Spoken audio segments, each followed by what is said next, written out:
Everyone, আমরা যে গল্প বলি, গল্প বলার উদ্দেশ্যটা কি? গল্প কিন্তু অনাদিকাল থেকে মানুষ বলে আসছে। আমাদের পূর্বপুরুষ যারা প্রস্তর যুগে বাস করতেন, তারা প্রস্তর দিয়ে পশু পাখি শিকার করে নিয়ে আসতেন। নিয়ে এসে কি আপনাদের মনে হয় তখনই আগুনে পুড়িয়ে খেয়ে ফেলতেন? না, তারা যে এটা আমরা অ্যাজিউম করে নিই, তারা এই পশু পাখি নিয়ে এসে কিভাবে শিকার করলেন এটার একটা গল্প বলতেন। যে এটাকে অনেক কষ্ট করে মেরেছি, এটার জন্য এই করতে হয়েছে, পাহাড় ডিঙ্গতে হয়েছে, নদী সাঁতরে যেতে হয়েছে। এই কথাগুলো কেন বলেন? এটা হলো আপনার মধ্যে, হয়তো ওনারা সত্যি কথা বলেননি, কিন্তু আপনার মধ্যে এই শক্তিটা, পাহাড় ডিঙ্গানো, নদী সাঁতরে যাওয়া, এইটা আপনার মধ্যে ইনফিউজ করার জন্য তারা কথাগুলো বলতেন, গল্পগুলো বলতেন।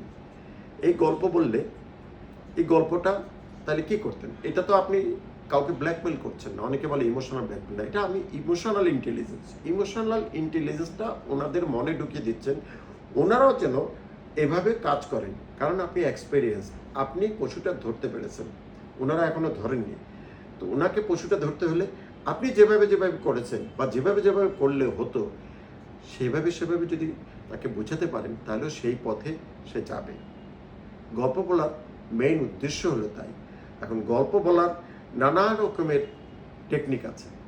আমরা কতগুলো গল্প বলবো, তারপর টেকনিকগুলো আপনাদের বোঝাবো।